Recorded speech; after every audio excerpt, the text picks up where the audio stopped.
C'est un projet qui est arrivé un petit peu par hasard. C'est une histoire de rencontre.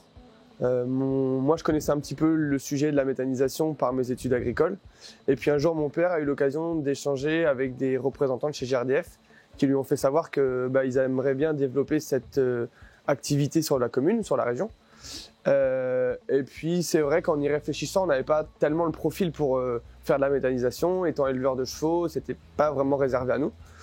Et en grattant un peu plus, on s'est rendu compte qu'on avait beaucoup d'atouts, comme par exemple la proximité au réseau de gaz de la commune, la proximité d'un grand bassin légumier de producteurs de légumes qui cherchaient une solution pour évacuer leurs déchets, et puis également qui étaient demandeurs de fertilisants pour leur sol. Donc en fait, avec tous ces atouts, fort de tous ces atouts, on s'est dit qu'il fallait y aller. Et au mois de septembre 2018, on a lancé les premières démarches administratives. Ça fait maintenant 3 ans et demi. En se documentant, au départ, comme je vous disais, on savait pas tellement ce que c'était, on connaissait les grandes lignes. Et puis en se documentant, en rencontrant des gens de chez GRDF, des gens de chez des différents constructeurs, en allant visiter, en réfléchissant, en lisant, en comprenant. Et puis maintenant, c'est notre projet. On a vu construire, donc on sait exactement comment ça fonctionne.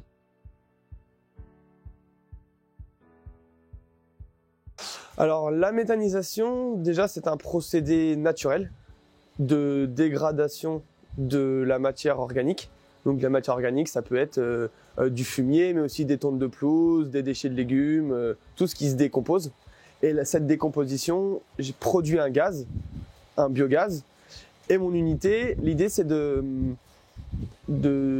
d'accélérer ce processus naturel, simplement pour gagner un petit peu de temps, en chauffant et en agitant cette matière. Et au lieu de laisser libérer ce gaz dans l'atmosphère, on le capte, on le piège, on le traite, on l'épure en fait pour garder simplement le méthane, donc qui va passer du biogaz au biométhane. On enlève le soufre, l'eau, les gaz indésirables, et puis ensuite on le pousse dans la canalisation de gaz de ville de la commune.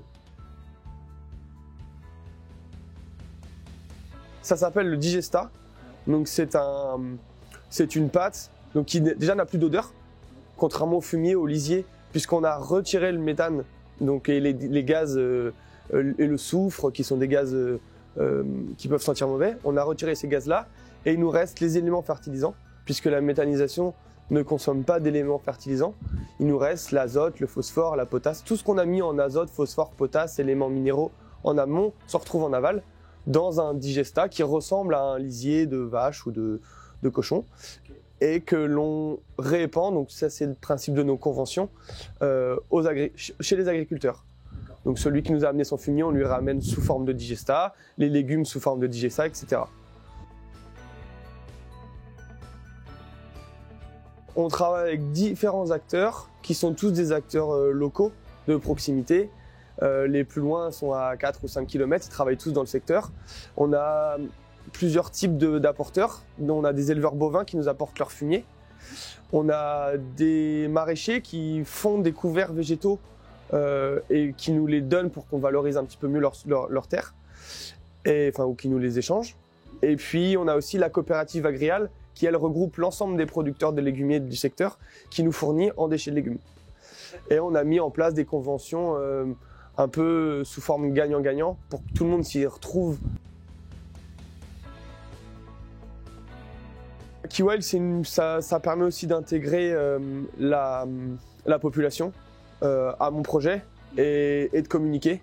Ça permet d'expliquer ce qu'est la méta, d'impliquer les gens puisqu'ils se sentent aussi un peu propriétaires de notre projet et grâce à ça, on avance plus loin et on démystifie un petit peu le côté méthanisation. C'est pas toujours facile d'utiliser les bons réseaux, les bons canaux pour avancer, pour expliquer aux gens. Et ça pour moi, ça en fait partie.